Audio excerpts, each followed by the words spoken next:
Halo semuanya, selamat datang. Video kali ini terkait promosi kesehatan ya, dan topik kali ini tentang bagaimana caranya kuman masuk ke dalam tubuh kita. Oke, jadi sebelum saya lanjut, buat Bapak Ibu, sebaiknya kalian ikuti sampai selesai supaya kalian tidak gagal paham. Tetapi bila video ini tidak kalian merasa kurang bermanfaat, silakan di skip supaya tidak buang-buang waktu ya. Oke, jadi bagaimana caranya kuman masuk ke dalam tubuh kita? Saya sudah buat beberapa poin penting ya. Sebenarnya banyak sekali cara kuman masuk ke dalam tubuh kita, tetapi saya sudah buat beberapa poin-poin yang menurut saya sangat penting yang perlu Bapak Ibu tahu. Oke, jadi yang pertama adalah lewat makanan yang terkontaminasi. Jadi buat Bapak Ibu, kalau mengolah suatu masakan atau mengolah suatu makanan, sebaiknya kalian memperhatikan kebersihan, entah bahan makanan yang kalian olah atau mungkin peralatan yang kalian pakai untuk mengolah suatu masakan. Harus kalian memperhatikan kebersihan supaya tidak menimbulkan suatu penyakit buat diri kalian sendiri. Dan makanan yang kalian olah harus masih segar ya. Jangan sampai makanan yang kalian olah sudah tidak layak dikonsumsi tetapi kalian tetap mengolah. Nah, hal ini akan menimbulkan dampak yang kurang bagus buat kesehatan kalian. Itu yang pertama, makanan.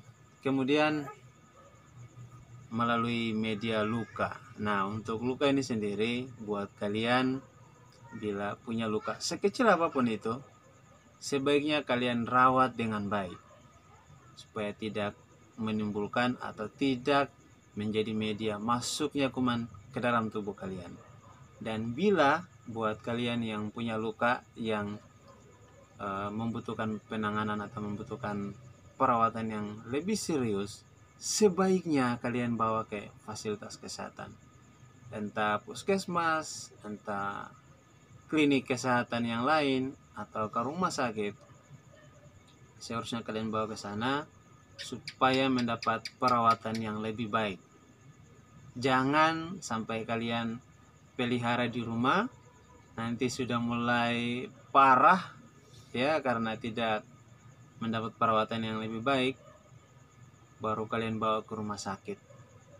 Nanti setelah sampai di rumah sakit atau di puskesmas, lukanya mulai bertambah parah, kemudian kondisi pasiennya mulai menurun karena sudah mulai sepsis ya, karena lukanya terlalu lama di rumah, tidak diperhatikan kebersihannya, mulai menimbulkan suatu masalah saat di rumah sakit. Petugasnya yang disalahkan karena dibilang tidak melayani dengan baik gitu ya. Itu pengalaman ya. Jadi buat teman-teman, pesan buat kalian, kalau ada luka harus kalian rawat dengan baik. Dan bila membutuhkan perawatan yang lebih serius, silahkan bawa ke fasilitas kesehatan untuk mendapatkan perawatan yang lebih baik gitu ya. Itu melalui media luka. Kemudian berikut adalah jarum suntik. Jadi kuman bisa masuk melalui jarum suntik yang terkontaminasi atau jarum suntik yang tidak steril. Jadi buat teman-teman, bila ingin menggunakan alat ini, jarum suntik, sebaiknya menggunakan jarum yang masih steril. Begitu juga bisa melalui jarum tato ya. Jadi bila jarum tato yang digunakan tidak steril, akan menjadi media masuknya kuman pada tubuh kalian gitu. Jadi kalau yang hobi tato harus memperhatikan hal ini juga ya. Oke, jadi itu untuk jarum suntik dan jarum tato ya. Dan saya tambahkan satu lagi, untuk jarum suntik ini sendiri sebenarnya banyak sekali pengguna narkoba yang tidak sadar bahwa dia sudah menularkan penyakit pada dirinya, dari dirinya kepada teman-temannya karena menggunakan jarum suntik yang sama gitu ya. Oke, itu untuk jarum suntik. Kemudian berikut adalah tindakan operasi. Nah, untuk tindakan operasi ini sendiri seperti biasa, kalau tidak memperhatikan alat yang dipakai steril atau tidak. Dan bila alat yang dipakai tidak steril, akan menimbulkan atau menjadi media masuknya kuman pada tubuh manusia. Gitu ya, itu untuk alat operasi. Kemudian berikutnya adalah gigitan serangga. Nah, untuk gigitan serangga ini biasanya nyamuk ya, dia nyamuk malaria atau mungkin demam berdarah. Nah, ini biasanya lewat gigitan nyamuk. Dan parasit akan masuk ke dalam tubuh kalian melalui gigitan nyamuk ya. Kemudian ada gigitan hewan lainnya juga, mungkin anjing gitu. Jadi kuman, entah bakteri, entah parasit akan masuk ke dalam tubuh kalian lewat gigitan hewan, entah nyamuk atau hewan-hewan lainnya. Gitu.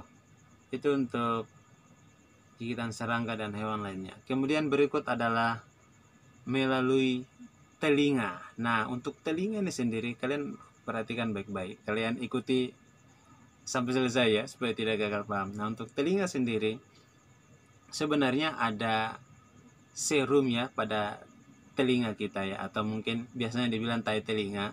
Nah, ini sebenarnya fungsinya untuk membunuh kuman dan juga bisa mencegah serangga untuk masuk ke dalam telinga kalian. Tetapi bila kalian menggunakan cotton bud ya untuk membersihkan telinga kalian dan tidak memperhatikan alat yang kalian pakai steril atau bersih, akan menjadi media masuknya kuman ke dalam tubuh kalian lewat telinga gitu ya. Itu untuk telinga. Kemudian berikut adalah kemaluan. Nah, untuk kemaluan sendiri ini biasanya pada penyakit menular seksual ya. Jadi seseorang yang terinfeksi, saya kasih salah satu contoh HIV ya. Bila melakukan kontak atau melakukan hubungan seksual dengan orang yang lain, orang yang sehat, akan menularkan penyakitnya kepada orang yang lain yang melakukan hubungan seks ya. Seperti itu untuk kemaluan dan penyakit menular seksual lainnya. Itu untuk kemaluan. Kemudian berikut adalah pernafasan, rongga pernafasan ya, entah mulut atau hidung. Nah, untuk rongga pernapasan ini sendiri kita tahu bahwa saat ini masih pandemi ya, COVID-19.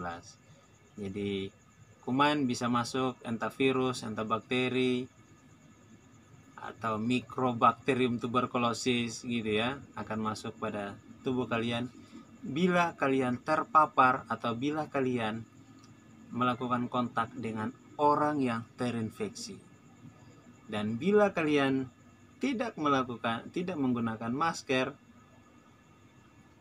kalian bayangkan sendiri kalau kalian tidak pakai masker, ngomong dengan orang yang terinfeksi atau kalian tidak tahu ya kalau orang tersebut sudah terinfeksi atau tidak. Tetapi bila kalian menggunakan masker, maka kalian akan aman gitu ya. Tetapi jangan salah. Untuk videonya kalian lihat di video saya sebelumnya ya, itu saya juga ada jelaskan tentang percuma pakai masker tapi kalian lakukan hal-hal berikut. Oke, itu kalian lihat mungkin di akhir video ada ya, nanti saya coba buat untuk di endingnya. Nanti kalian bisa ikuti di situ atau kalian bisa klik di deskripsi gitu ya. Jadi menggunakan masker yang baik. Cara menggunakan masker yang baik atau percuma kalian pakai masker bila lakukan hal-hal berikut. Itu judulnya ya. Oke, itu untuk melalui pernafasan, rongga pernafasan. Oke, kemudian adalah mata. Nah, untuk mata seperti biasa ya, saat ini lagi ramenya orang pakai face mask ya. Jadi banyak sekali yang sudah menggunakan ini, tetapi banyak juga yang tidak menggunakan, bro. Jangankan face mask, masker aja masih banyak juga yang tidak pakai. Oke, itu poin-poin penting ya yang menurut saya sangat berperan masuknya kuman ke dalam tubuh kita. Gitu. Semoga video ini bermanfaat. Sampai jumpa pada video-video saya selanjutnya. Salam kompak selalu. Semoga kita sehat-sehat selalu. Oke, dah.